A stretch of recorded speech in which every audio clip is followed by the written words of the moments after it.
नमस्कार, मैं सुबोध कुमार। आप देख रहे हैं हम लोग 24x7 टीवी। आज हमारे साथ उपस्थित हैं भारतीय किसान यूनियन भानु से मिस्टर अजय कुमार, जो कि जिला गाजियाबाद से युवा तहसील अध्यक्ष हैं। तो आइए उनसे बात करते हैं कि किस तरह से उनका संगठन किसानों की बात करता है और किस प्रकार किसानों की लड़ाई लड़ता है, क्या उद्देश्य है आखिर उनके संगठन का। जी अजय जी, बहुत बहुत स्वागत है आपका हमारे इस चैनल में। तो आपके संगठन की क्या भूमिका है, क्या उद्देश्य है, आप किस तरह से किसानों की लड़ाई लड़ते हैं?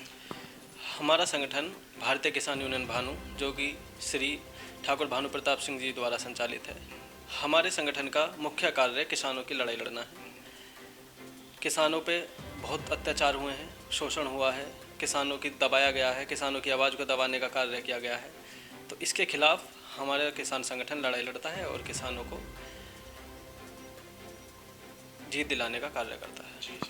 अच्छा, मुझे बताइए कि तो दिल्ली के चारों तरफ जिस तरह से किसान आंदोलन चला था काफ़ी समय तक, और जो कि संयुक्त किसान मोर्चा जो है संगठन है उसके नेतृत्व में चला था, तो क्या आपका जो संगठन है भारतीय किसान यूनियन जो भानु कहते हैं, तो क्या आपकी संगठन की क्या भूमिका रही थी उस आंदोलन में? क्या क्या कार्य किए थे आपने और किस तरह से उस में समर्थन दिया था? हमारे संगठन ने चिल्ला बॉर्डर, जो कि दिल्ली और नोएडा का बॉर्डर है, वहाँ पर धरना दिया था। और जिस दिन धरना निश्चित हुआ था, शुरुआत के पहले दिन से ही हम वहाँ मौजूद थे और अंत के 26 जनवरी तक हमने वहाँ धरना दिया।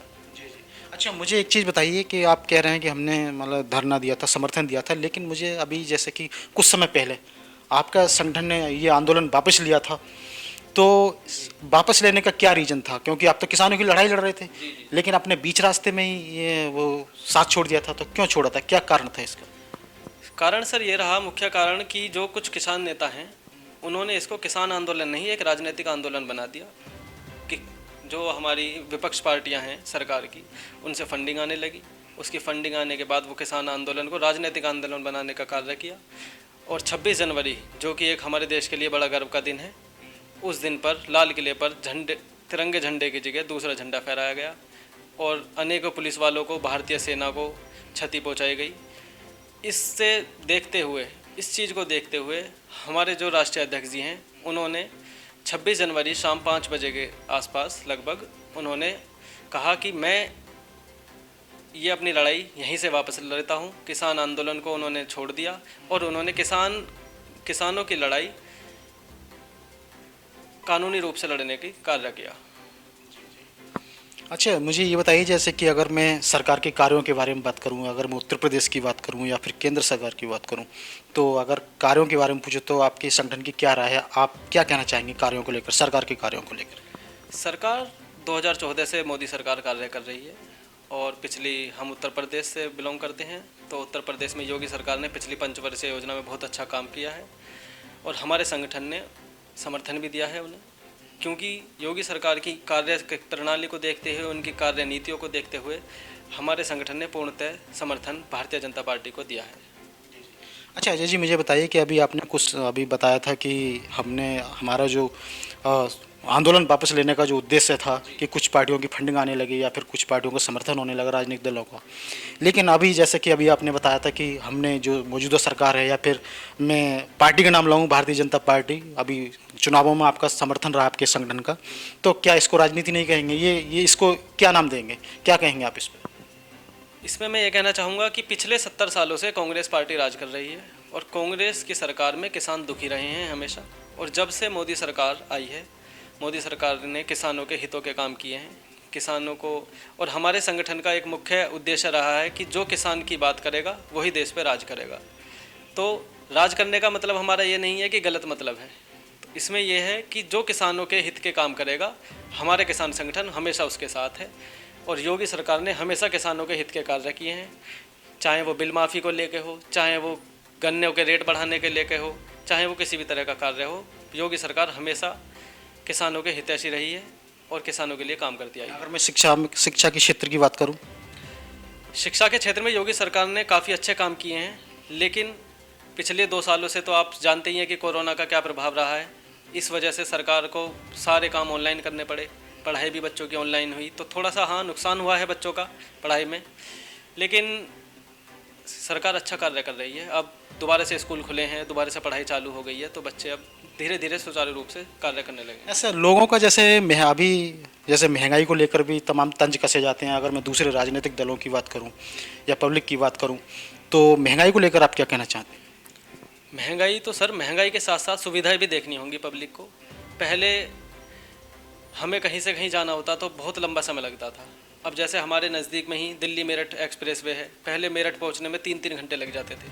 अब आप मेरठ वे एक्सप्रेस वे पर चढ़िए और सीधा 20 मिनट में मेरठ। तो उसको देखते हुए तो सरकार ने बहुत अच्छे कार्य भी किए हैं। अब या तो आपको एक चीज़ तो माननी पड़ेगी, या तो महंगाई देखनी पड़ेगी या अच्छे कार्य देखने पड़ेंगे। तो सरकार के अच्छे कार्यों को देखते हुए महंगाई उसके सामने कुछ नहीं है। हाँ, लेकिन गरीब लोगों को थोड़ा प्रॉब्लम हुई है, उसकी हम भी थोड़ा दुविधा है ये तो, मगर धीरे धीरे इसका भी सॉल्यूशन निकलेगा। अच्छा, ये सरकार की जो योजना चल रही है, जैसे कि मैं अगर बात करूं फिर फ्री राशन वितरण, तो इस पर आप क्या कहेंगे? जैसे कि अभी पहले काफ़ी समय से ये फ्री राशन कर रखा है, क्या कहना चाहेंगे आप, क्या राय इस पर? फ्री राशन सर, जैसे कि आप जानते हैं कि हमारा भारत एक किसान प्रधान देश रहा है। अगर किसान ना हो तो फ्री राशन क्या, हम फ्री एक टॉफ़ी भी किसी को नहीं दे सकते। लेकिन किसान प्रधान देश होने के अनुसार हमारे पास इतना राशन अभी उपलब्ध है कि हम पूरी दुनिया को खाना खिला सकते हैं। तो फ्री राशन, एक तो कोरोना काल में लोग बागों का रोज़गार ख़त्म हो गया, बड़े बड़े कंपनी मालिकों ने रोज़गार से निकाल दिया। तो उसको देखते हुए योगी सरकार ने और प्रधानमंत्री नरेंद्र मोदी जी ने फ्री राशन का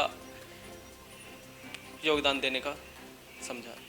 लेकिन जिनके पास जैसे राशन कार्ड हैं, अभी भी जैसे अब सरकार का ये आदेश आया है तमाम जिला लेवल पर भी के वो अपात्र हों, या फिर इस तरह से आदेश आया कि वापस किए जाएं राशन कार्ड, तो इस पर आप क्या प्रतिक्रिया देंगे, क्या कहेंगे?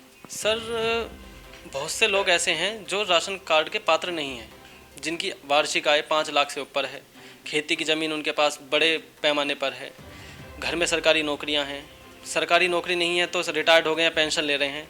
तो उनके लिए ये नियम लागू किया गया है कि उनके अपात्र हैं उनके राशन कार्ड काटे जाएं, और जो गरीब लोग हैं, जो शोषित हैं, जिनको राशन की आवश्यकता है, उनको राशन देने का काम सरकार करेगी। लास्ट में, अंत में आप किसानों के लिए 2 शब्द क्या कहेंगे? या फिर जैसे कि अगर भारतीय किसान यूनियन भानु है, इसको लेकर के उसमें किसानों के लिए क्या संदेश देना चाहते हैं संगठन की तरफ से? संगठन की तरफ से यही संदेश देना चाहेंगे कि जो और संगठन हैं उनके चक्कर में ना आए, जो अवैध संगठन चल रहे हैं उनके उसमें ना आए। एक भारतीय किसान यूनियन भानु एक ऐसा संगठन है जो सच्चाई के रास्ते पर चलकर किसानों की लड़ाई लड़ने वाला है, और हमारे संगठन का एक ही नारा है कि जो किसान की बात करेगा वो देश पर राज करेगा, और इसी बात को ध्यान में रखते हुए हमारा संगठन काम करता है। बहुत बहुत धन्यवाद आपका। तो अभी हमारे साथ थे उपस्थित ये अजय कुमार जी, जिन्होंने किसानों के मुद्दे पर बात की, और हमारे चैनल से जुड़ने के लिए, इसकी खबरों को देखने के लिए इसको सब्सक्राइब करें। तो मैं सुबोध कुमार, फिर मुलाकात होगी, तब तक के लिए धन्यवाद। हम लोग 24x7 गाजियाबाद।